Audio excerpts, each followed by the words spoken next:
Hello, guys. First of all, I want to say sorry for my voice this time. I think I got a little bit sick.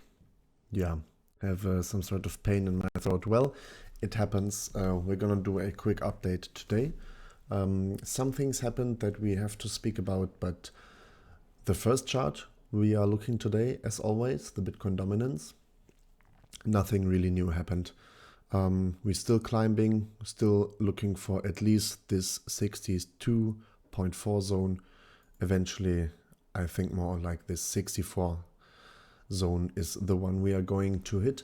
Nothing new to see here. If we take a look at the daily, the past couple of days, the last video was on Wednesday. Wednesday was a tiny corrective one, no new highs here, and then we pushed up higher again. So far, so good. Let's jump over to Bitcoin for now. Or maybe let's start today with Ethereum because we didn't start with that last time.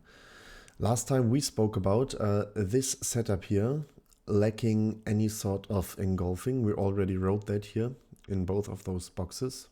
They lack the higher time engulfing. That's HTF, high time frame. And yeah, we saw what we thought would happen like a week ago, where we spoke about the lows that will get swept again.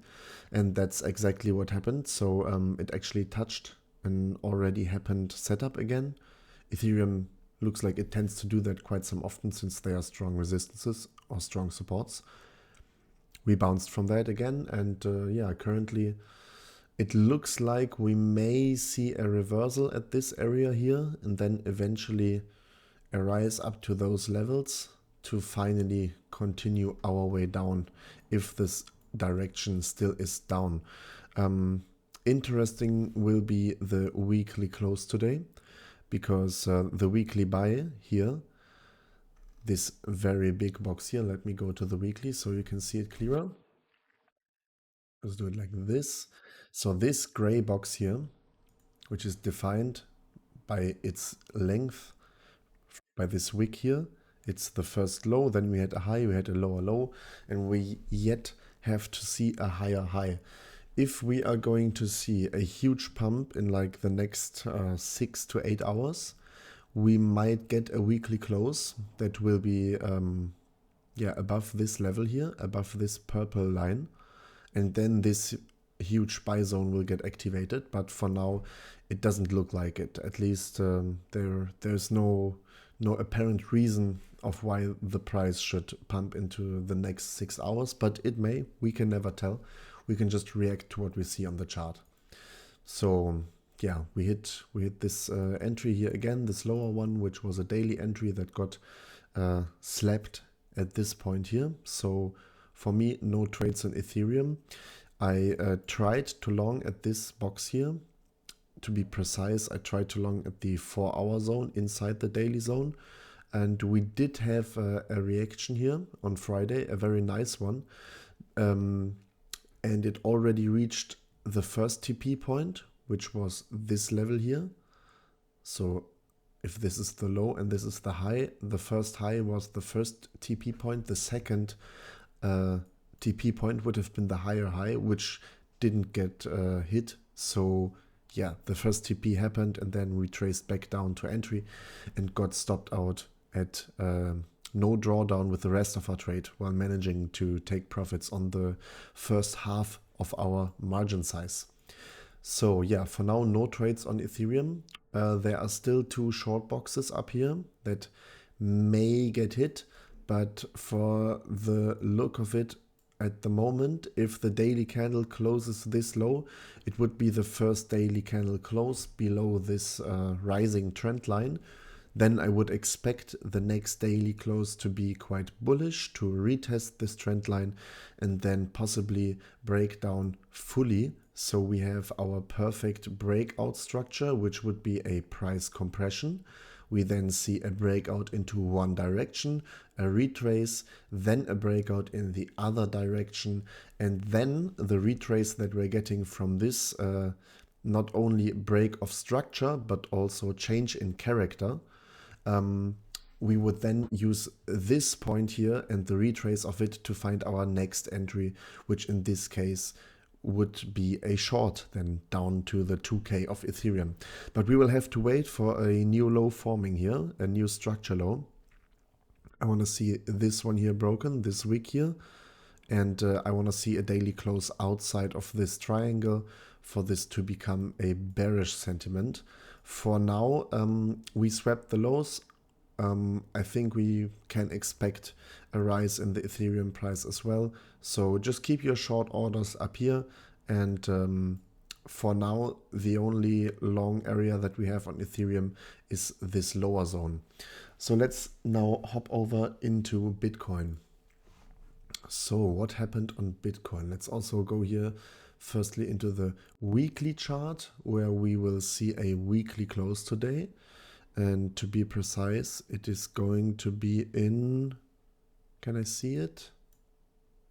There it is. It's going to be in 6 hours and 50 minutes, at least for my time zone here, which is not UTC. No, it is UTC plus 1. Oh, it is. Yeah, it is UTC plus 1. So what happened here? Weekly, nothing really new to see. Daily, we spoke last on Wednesday, where we spoke about this old setup here, this box here up top getting hit, the new long area that we found down here, and the long area above, which is now no longer in a green color, but it is, as this one has to be as well, yellow filled, because this setup got hit. Let's go down to the 4 hour and see what happened here. So our upper short box didn't get hit. Sadly, this was the pump we saw in Ethereum as well that almost took us to our second TP. So what happened on Bitcoin is we dropped. This was a very nice entry here. So we dropped and we dropped and we dropped and we dropped and we dropped. And then we fell down to our TP point, which was this here. And I tried to long at this point here with keeping my stop loss very tight below this yellow line. That is what we spoke about in the last video. We got a nice reaction here, but sadly this reaction was not enough, because if we look at the daily chart, so this reaction should have run up to 69,000 to be a win, which it didn't. So yeah, it just came up to 68,760. The trade didn't get closed in, didn't hit TP1 and then move the stop loss to entry. So we just dropped down here. We hit our stop loss just below this yellow line. And then we hit the lower entry, which was, as we can see now on the 4 hour chart. Here was another low, there was a high, there's a lower low forming, and then a very nice and extended higher high. So we took the retrace of that, which was just below this area here as well. Nice area of interest, point of imbalance, also marked by this yellow line. You can see this getting hit multiple times. It's a very important level again. That's why we reflected here. So we took the lower zone, and yeah, for now I'm still holding this position, because on the 4 hour I do not see another setup forming that might take us out of this position. There was for sure this high here, but I think it already happened in this candle up here. The liquidity already was taken. So we might see now the Bitcoin price increase once again. Yeah, a valid area would be this here. And then we will see where the price goes from there. So for now on Bitcoin, long order was activated here. I'm still keeping that. I will take my first profit already. This has already happened here. My stop loss is already on entry. There's no risk to take here. And then we just wait for this short box to get hit, or to wait for this long box to get hit. Because for now, this is just like in the middle of both directions. And we usually want to enter either a very good trend reversal, like this one here up top, or these down below, or we want to enter a clean continuation. But this here at the moment lacks any sort of setup, at least on what I can see on the chart. I think I'm going to cut the video here for today, guys. It's going to be a short one. We're going to do an extended market analysis the next couple of days once my throat finally recovers. Wishing you a good start into the next week. Happy trading, and as always, keep your stop losses tight. Bye bye.